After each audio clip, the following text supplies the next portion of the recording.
Né, mais uma vez, e acho que teve requinte de crueldade nesse roteiro de hoje, né? Dois tempos completamente diferentes, enfim, eu queria muito da tua análise aí. Manda ver, mas analisa mesmo, não precisa fazer destaque inicial, não. Manda bala, tá, Rodrigão? Ah, cara, eu fiquei frustrado, mano. É frustração, porque a gente fica esse negócio do Palmeiras tropeçar. O Palmeiras é uma equipe difícil de tropeçar. O Palmeiras tem duas derrotas na porra do campeonato, mano. Foi pro Atlético Paranaense na primeira rodada pro Ceará. O cara perdeu na primeira rodada pro Ceará e perdeu, sei lá, umas 10 rodadas atrás pro Atlético Paranaense. Então, assim, é difícil os caras tropeçarem, sabe qual é? E os caras tropeçam e a gente. E os caras também tem. É o que eu tô falando pra você, os caras também têm jogo importante agora. O jogo do meio de semana tem muito mais tensão pro palmeirense, que perdeu o primeiro jogo por 1-0 do que pra gente que ganhamos fora de casa por 4-0. Tá entendendo? Então, assim, os caras foram lá e jogaram. Hoje, assim, eu acho que já está começando. A gente tem que começar a rever um pouco essa questão, principalmente agora, que a gente vai, se Deus quiser, se classificar para a final da Libertadores. E a gente vai, obviamente, também se classificar para a Copa do Brasil. Também tô profetizando isso. Já está na hora de a gente começar a repensar esse time alternativo. Um time alternativo que já tem uma baixa, né? Um time alternativo que tem uma baixa, que é a saída do Lázaro. O Marcão estava até falando, a gente não tem nem Pedro e nem Gabigol para o jogo contra o Goiás. Então vamos tentar compensar essa falta aí, de repente botando um time titular? Eu acho que já está na hora de todos esses 2 meses que a gente está utilizando o time reserva no brasileiro, pelo menos inicialmente, está na hora de a gente colher esse fruto. Né? Isso não tem que ser um fim, tem que ser um meio. Mas mediante a isso, tá? Mediante a isso, a reação do Dorival foi rápida. Eu não esperava 4 alterações no intervalo. Ele teve uma alteração rápida. Ele tirou o Varela, acho que o Varela era uma questão muito de. Varela podia jogar só um tempo, tal, tá tudo certo. Ele melhora a criatividade no meio de campo, tirando o Diego e o Vitor Hugo, bota o Everton Ribeiro e o Vidal. Vidal até entrou muito bem. E na frente ele bota o Pedro, que é o jogador que chama mais gol no lugar do Marinho, né? Ele tentou. No segundo tempo, ele botou mais um jogador ofensivo para aproveitar a expulsão, mas no final das contas, fica a crítica. São 30 minutos com um jogador a mais. Você precisando de um gol. São 30 minutos com um jogador a mais. E vou ser bem sincero: o Ceará não mostrou um grande futebol. O Ceará não foi. Eu já vi o Flamengo enfrentando um time. Vou falar para você: o Flamengo enfrentando o Atlético Goianiense na vitória por 4-1. Na vitória por 4-1, o Atlético Goianiense apresentou mais coisa do que o Ceará hoje. Então o Flamengo hoje tá começando, a gente tem que começar a rever. E aí eu vou falar sobre um jogador específico, tá? Dois. Vou falar sobre 2 jogadores. Vou abrir dois asteriscos aqui. Um é o Diego. Já tá na hora de a gente parar de dar moral pro Diego. O Diego hoje jogou, eu entendo, porque o Vidal e o João Gomes vão jogar, o Thiago Maia tá poupado e tudo mais, mas em condições normais, hoje o Diego não pode mais, não tá nem nesse time B. É um jogador. Hoje a gente, logo no começo da Dari lá, eu e Marcão, pô, o Flamengo tocando bola de primeira, chegou no Diego, cara, é uma balsa. É um negócio moroso para ele tentar dominar, girar e tocar. Ele não tá no tempo de um jogador de profissionais. E vou abrir também um parênteses aqui para falar do Gabigol. Foda-se se ele estava irritado. Já está na hora de a gente tá falando de um jogador de 26 anos de idade, de um jogador que é ídolo do clube, um jogador que tem uma responsabilidade com uma torcida, tá? Eu sei que isso não foi determinante para o resultado, é, mas ser expulso de maneira infantil. Primeiro, o primeiro cartão, mais uma vez infantil. O segundo, infantil. Ah, mas ele tentou tocar, meu irmão. Você tem cartão amarelo. 2, você acha que não chegou no ouvido do cara que talvez a expulsão dele tenha sido rigorosa? O cara vai tentar compensar de alguma forma. 3, o árbitro é fraco. O árbitro é fraco. 4, você é um jogador visado. O Gabigol é um jogador visado pelas atitudes dele, é um jogador visado pela arbitragem. Então, irmão, no final, deu o chilique dele, pensou nele, foi expulso e aí? O que isso trouxe para o Flamengo? Já não é a primeira vez, cara. Tá na hora de amadurecer, entendeu? Então, e hoje ele fez o gol tal, e tudo mais.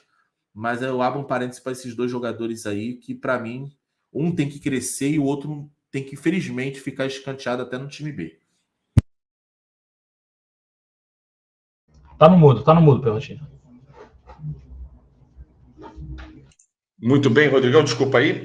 E você, Marcão? Roteiro repetido de 2021 e com requintes de crueldade, né? Porque assim, acho que hoje a gente teve várias histórias dentro de um mesmo jogo e principalmente agora, levando-se em consideração, e principalmente aquilo que o Rodrigo até tocou no assunto já, olhando para frente, né?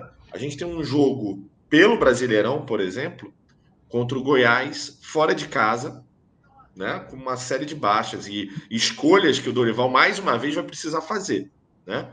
E a gente não sabe que time vai jogar no Brasileirão. É o momento de esquecer o Brasileirão ou não? Continua a luta, continua acreditando, enfim, teu destaque com relação à partida de hoje e, obviamente, também ao futuro, né? Eu continuaria acreditando, cara. A gente está... Aí são 7 pontos, né? São 7? São 7 pontos. 7. Eu continuaria acreditando, né? A gente ainda tem 13 rodadas aí. Agora, precisa saber o que a gente quer de verdade, o que o elenco quer de verdade, o que o Dorival pensa na verdade. Eu falei na Dali, vou repetir aqui, algumas vezes assim que o Dorival chegou, que o campo precisava falar com o Dorival precisava entender o que o campo está dizendo, né? O jogo de hoje disse muito pra gente. Esse time B com o 4-3-3, com o Diego e algum outro volante, o Vitor Hugo, não tem dado certo. Já é o terceiro jogo seguido que não dá certo. É o terceiro jogo seguido que a gente tem praticamente o mesmo roteiro. É um time que não vai tão bem no primeiro tempo, entra a cavalaria no segundo tempo, a gente melhora, faz o gol e acaba ganhando. A diferença é que hoje a gente saiu perdendo, né? Tem 2 jogos que destoam um pouco dessa sequência. É o jogo do Palmeiras, que a gente, antes de mudar, a gente leva o gol de empate, né? E o jogo de hoje que a gente sai perdendo. Acho que a construção para esse time B, com relação ao meio de campo, está deficitária. Ou os times já manjaram, ou já encontraram um antídoto. Eu acho que a gente perde ali na quantidade de jogadores ali. O Diego não consegue dar sequência. O Diego não aparece para sair jogando, né? Então, assim, algumas vezes nesse primeiro tempo a gente viu o Davi Luiz com a bola e, cara, e aí? Aparece e tal, não sei o quê. E aí não tinha muita gente, o Pulgar descia para fazer essa saída de 3. Eles saíam e o Ceará não pressionava tanto, ficava ali o Mendonça e o Jô, era facilmente batido, mas dali para frente a gente tinha um problema muito grande para poder sair jogando, né? Eu acho que o Vitor Hugo precisa de uma companhia, né? Se ele ficar no time, ele precisa de alguém para ele poder conversar, né? Esse cara não é o Diego, já que o Pulgar está lá atrás para fazer a saída, né? Então, precisa mexer nessa peça. O Diego, para mim, é nulo, né? Tanto no ataque, né? Tanto na fase ofensiva, como na fase defensiva, ele tem um péssimo poder de marcação. E aí a gente consegue fazer as alterações no intervalo. Acho que muito disso motivado pelo gol que a gente toma logo antes do fim do primeiro tempo. E a gente já entra com 4 jogadores, né? A gente entrou com o Vidal, o Mateuzinho no lugar lá do Varela. A gente entra com o Pedro, com o Everton Ribeiro. Foram as 4 substituições que a gente fez no intervalo. E aí o time melhora, né? O time melhora, a gente começa a ter mais criatividade no meio de campo, por quê? Porque você tem o Everton Ribeiro e você tem um Vidal, que é um jogador completamente diferente do Diego, né? Um jogador que consegue dar esse passe de qualidade. Teve bola que ele estava lá na esquerda, fazendo jogada ali com ponta, ou até mesmo com o Ayrton que estava passando e tal, e com 8 minutos a gente empata o jogo, né? A gente empata o jogo, continua produzindo, o Jô é expulso, e aí o Flamengo fica martelando. O Flamengo fica ali na frente, né? Até chegar o momento da expulsão do Gabigol, que é uma expulsão... Eu vou falar que é ridícula e infantil para não xingar, né? Mas assim, é recorrente. Não é a primeira vez que o Gabriel faz isso. Não é a primeira vez. O Gabriel toma o cartão, tem uma bola que ele faz uma falta na lateral, ele acompanha o jogador do Ceará, o juiz dá falta e ele sai puxando a camisa. Eu falei, olha, já tem amarelo. Isso foi muito antes da expulsão. E aí eu sei, ele quer sair jogando rápido e tal. Não sei se ele quer mostrar isso para a torcida e tal. Mas a forma como ele chuta a bola, ele bateu a falta. Ele bateu meio puto, né? Aí eu não sei se ele queria acertar o cara do Ceará, ou se ele queria acertar o juiz, ou se ele queria dar o passe. O fato é que a bola passou perto ali, o juiz achou alguma coisa, deu um amarelo para ele, deu um amarelo para o cara, só que ele já tinha amarelo, né? E prejudica muito a sequência do campeonato. Porque no jogo do Goiás a gente não tem o Pedro nem o Gabriel. Quem é que vai jogar no ataque?